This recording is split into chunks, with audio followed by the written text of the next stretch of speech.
As you have seen in the title of this review, this is the true Game of the Year of 2024. This game should have won not only GOTY, but its own category, which is RPG of the Year. The soundtrack is also really good, and also a really strong contender alongside Metaphor. There is no way Final Fantasy VII Remake soundtrack is better than this one or Metaphor's. And you know what? You probably never heard of SaGa games. I was like you a few years ago. I was looking to play a JRPG, but that was more sandboxy, less linear, and researching this subject I read about these SaGa games, and turns out I already had played one of them, which was The Last Remnant. At the time when I played The Last Remnant, I honestly disliked it and thought the game had cheap difficulty. Finished it, but with some cheats, and it left a bad taste in my mouth, so I was wary of these SaGa games, but I decided to play the remastered version of Romancing Saga 2 on Android, and holy shit, I really liked the game. Here is a review I left on Reddit almost 3 years ago. As you can see, I thought the game was great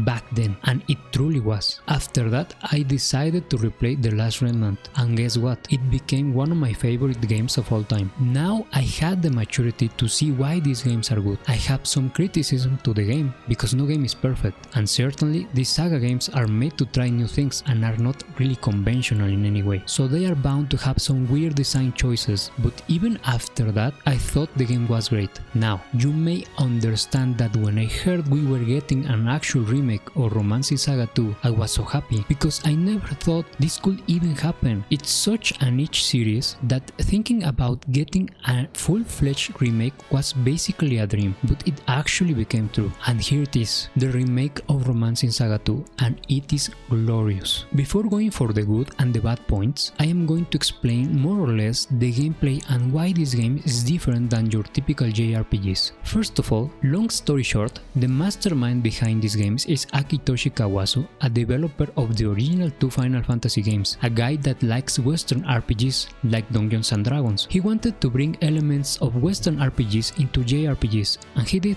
first with Final Fantasy II Battle System, and then making his own thing with Makai Touchi Saga, which in the West released as Final Fantasy Legend, of which he made 2 games, and they were so successful that he embarked into making the first Romancing Saga game. Now, that's all I'm going to tell you about history. The main thing you want to get from that is that Kawasu is not your standard game developer. The guy is a visionary, and he really thinks outside the box. If you're tired of the same slop formula in JRPGs that have been repeated for years, you may owe yourself to play any of the SaGa games, and guess what? Romancing Saga 2 Revenge of the Seven is the perfect title to start with, because many of the minor bad things that held the old game down, which there weren't really many, are polished and made much better for newcomers and veterans alike. So how is the gameplay and overall structure of this game? Contrary to the typical RPGs, the story is kinda light in this game, but it is still there, don't underestimate it. The game occurs on different periods of time, and on each new period you play a different emperor. The first 2 you don't get to choose them, but every single subsequent emperor you choose who you want to play. There are no character levels, instead your characters improve their stats and proficiency on the weapons and spells as they use them. Picture it like Morrowind. Enemies get stronger the more battles you have. This is because the idea is that the game remains challenging throughout the game. There is some misinformation about this, making people believe that grinding is bad, but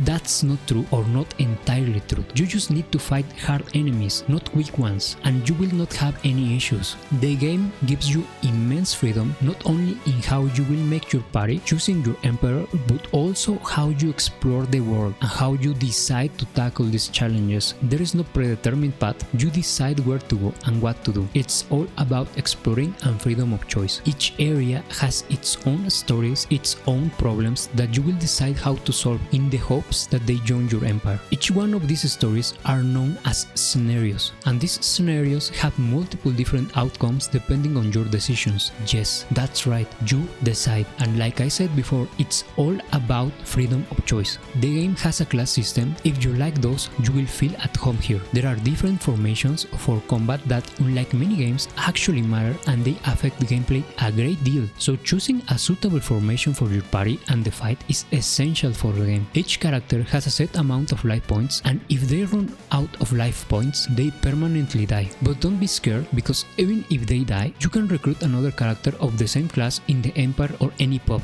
Your Emperor can also die, and if that happens, a generation skip happens, meaning years pass and you get to choose another emperor. Consequences of this are failing scenarios, the scenarios I talked previously. But just because you failed doesn't mean it's forever lost. You may have alternative routes, so don't lose hope. The original game didn't hold your hand. You actually had to talk to NPCs to gather information on events and locations, but the remake makes it possible to enable markers to everything, so if you don't like that, you can always activate that, but you can disable them too if you want to experience the original feel of the game. It was made before games were ruined by women and made for retards. There are no random encounters, every enemy is on the map physically and you can avoid them if you want. More or less, that's the gameplay, and trust me, it's amazing. Now let's actually evaluate the good things and bad things about this game. Let's start with the good. This game is for men. Not sorry, that's how it was back then and that is how it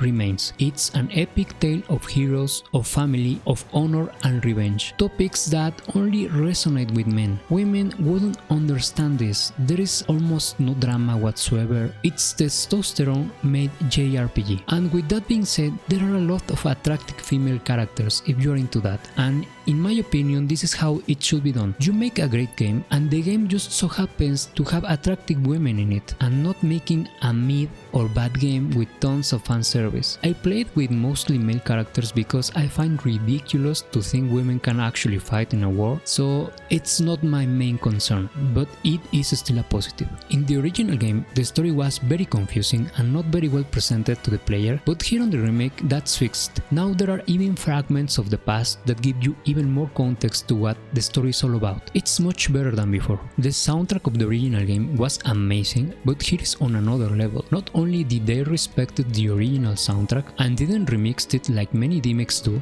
but they made it orchestral, and it's a complete improvement. The original soundtrack, it is still amazing, but I do prefer this new version of the tracks. They added a little guy named Mr. S, which for what I gather, it's a character from the first Final Fantasy Legend games, and its purpose is to be found around the world in the same vein as mini medals in Dragon Quest games. But in my opinion, it's much better because he actually is physically present in the maps, unlike mini medals that become a chore to track and find. Also, each time you find him, you get a tracker that gets filled the more you find him, and you even unlock stuff that makes it easier to find. I almost completely find all of the places, but unfortunately I missed a few locations of certain scenarios. The dungeons have much better layouts than in the original. You can now jump, so there are a few jumping puzzles. The dungeons are a bit more involved, without being annoying and without being very lame like in the original. They added passive abilities to the game, and they are honestly an amazing addition to the customization of the game. Each job has its own passive ability that you can then give to another character if you choose to do so. You also find some of these passive abilities in other ways during your playthrough. Overall, they are a great addition to the game because they also give more purpose to each one of the classes. Boss battles were redesigned and are a bit more involved, which can be good or bad, depends on the boss, but overall it's a positive. If you don't like any of the options they give you when you have to choose a new emperor, you can now abdicate and re-choose your emperor, but be careful, you can only do this one time per generation skip. It's easier to avoid enemies than in the original. In the original, it almost felt pointless that the game didn't have random encounters because it was very difficult to dodge them. You can now also surprise attack the enemies, which gives you some damage on them and also fills your united attack gauge. United attacks are a new mechanic, which a gauge is filled every time you do something like exploiting an enemy weaknesses. It adds some depth to the gameplay, but it can be very overpowered, which seems to be the reason why some of the boss encounters this time around are harder to compensate for this mechanic. It's not bad per se, it's just different. In the original game, you had two separate pools of mana. One was for magic attacks and the other was for physical attacks. Well, on the remake there are shared on one pool of mana, which is named battle points or BP, and at the beginning I was against this change, but trust me, it's not a problem. They added a lot of BP recovery points throughout the game, and there is always one before a boss fight, so like I said, it's a different approach. In the original you didn't have this, but you had two separate mana pools that added a layer of resource management that I liked, but this approach is also really good too. Some physical abilities have now elemental properties, which is a very welcome change. Many fights will require you to use these elemental attacks, trust me. The game graphics are pretty damn good, and even though the game is made in Unreal Engine, the developers really made it so the game doesn't look like slop. The game looks really unique. There are many different biomes that you will visit throughout your gameplay. There is a ton of variation in terms of locations. The game feels like you're playing Dragon Quest. It just feels like that. It has that charm. The abilities and spell effects all look really amazing and they sound very impactful. Every ability you use is a huge dopamine boost, and this makes you actually want to fight, to engage in more battles, makes it so grinding doesn't become as tiring so soon. The game has some decent post-game content, bosses specifically, they are pretty fun. Honestly, I rarely ever do post-game content in games because it's usually cheap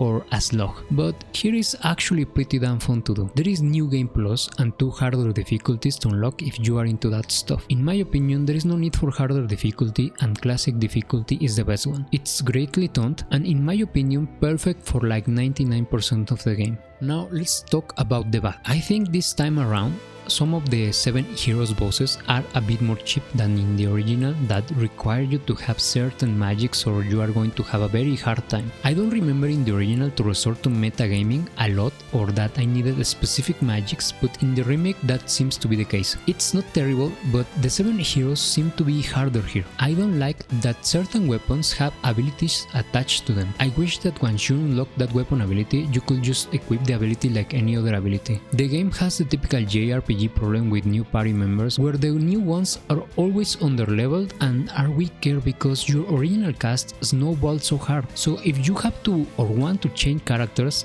it will be a bit of a grind to put them on par with your other guys. And this is even after the remake changes that made it so catching up is easier. It is still an issue. While much better than the original, much better in fact, there is still an issue with regearing your characters and making sure they have the abilities you want each generation skip. Not as bad as in the original, but it is still there. And finally, I think the final boss of the game is a bit unfair, and the nerf they did to some spells to prevent cheesing, it makes it worse. I get what they did it, but I think the final boss is a bit overtoned. I think that haste is a spell that not only was nerfed, but now is a spell that acts against you completely by allowing enemies to act consecutively, and that is just a recipe for disaster. Don't try to use it, especially on the last boss of the game. It's a doable fight, it's not impossible, but you do require to grind a bit, which I personally feel it's against the core design of the game. And that's it. There really is not much to complain about here, and most of my complaints are minor. The game is almost perfect as it is, and this is such a rare case, especially in modern gaming. But it is not a coincidence. It's a game that released 32 years ago on the Super Nintendo, so it's not hard to believe that the game is a success and it's great. But let's give some praise to Square Enix, which I believe is a shit company, for allowing this team to do the remake in a very respectful way, in a way that it didn't tarnished the original material, and on the contrary, it elevated the original game, and it's a great homage to its creator Akitoshi Kawasu, as every remake should be. So the final score I give to this game is a 10 out of 10. It's a masterpiece, it completely deserves it. It has been a while since I played a game like this, probably years. Does this mean the game is perfect? No, but like I said, the complaints I have are so minimal that it's just a no-brainer. The game deserves 10 out of 10, it's just great. Sadly, as Square Enix is known for terrible remakes. All the Final Fantasy VII remakes are garbage and disrespectful to the original material, really milking of fanatics. They could have made a single game as people wanted, but no, they had to separate the game to sell more copies and change the story and the gameplay. It's such a travesty, but as I always say, fanatics ruin everything. Oh, but they couldn't have done it. It is a game that was made in 3 discs. Nah, fuck you, fanatic. That was back then in the PS1. They are 100% could have made the complete game in one go. They just know you are a complete imbecile, and not only you don't even believe what they say, but you will support them and give them money anyways because your fanatics are animals to be farmed. Look at Monolith Soft Games.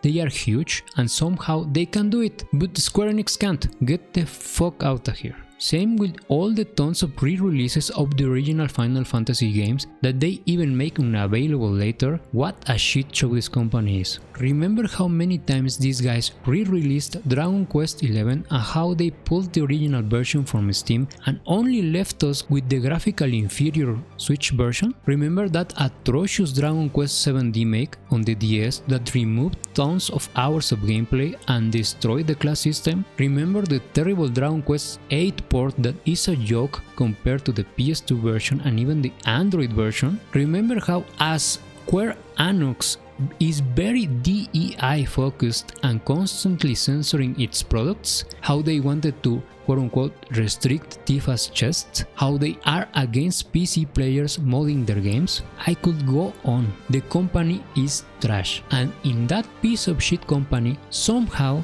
they made this masterpiece possible. It's nothing short of a fucking miracle. Seriously, go and buy this game. You need to. Now, if you like this game, I would recommend you to try out any of the other SaGa games. I can directly point you to play The Last Remnant. It's such an amazing game too, even with its flaws, and you will feel at home if you like this game. Other than that, I really hope we get more of these remakes of SaGa titles that respect the original material, and also hope they give Akitoshi Kawasu more funding. Give the guy money. He can literally recover your shit company. Let the guy cook. I am positive if enough funding and support is given to the guy, he will create the next best JRPG of the decade. Seriously. I also hope we get the remaster of The Last Remnant on Steam again, and that they update the one on Android, because some devices can't run it legally. I want a sequel to The Last Remnant. The lore, the world building of that game is great, and the gameplay was amazing even with the shortcomings. I can only imagine how bigger the battlefields will be in a sequel, with maybe even war machines, vehicles, maybe mounted cavalry, who knows. In my mind, it looks fucking great. Square Enix has some great talent in the company. They need to use it. There hasn't been a good Final Fantasy game since Final Fantasy XII, and that was 24 years ago. It's such a disgrace. Seriously. This company just keeps floating due to the stupid fanatics that keep buying their trash games. I just hope this game is not a rarity and it becomes the norm for Square Enix, because if not, well, the company reputation will continue to decline. Another great game of Square Enix and Koei Tecmo is Stranger of Paradise. It's a game similar to Nioh. It's made by the guys that created Nioh. I recommend that one too. It's a great game too. But once again, go buy this game. It's incredible. You will not regret it. It is truly the game of the year of 2024. RPG game of the year of 2024 too. And with that being said, that will be all.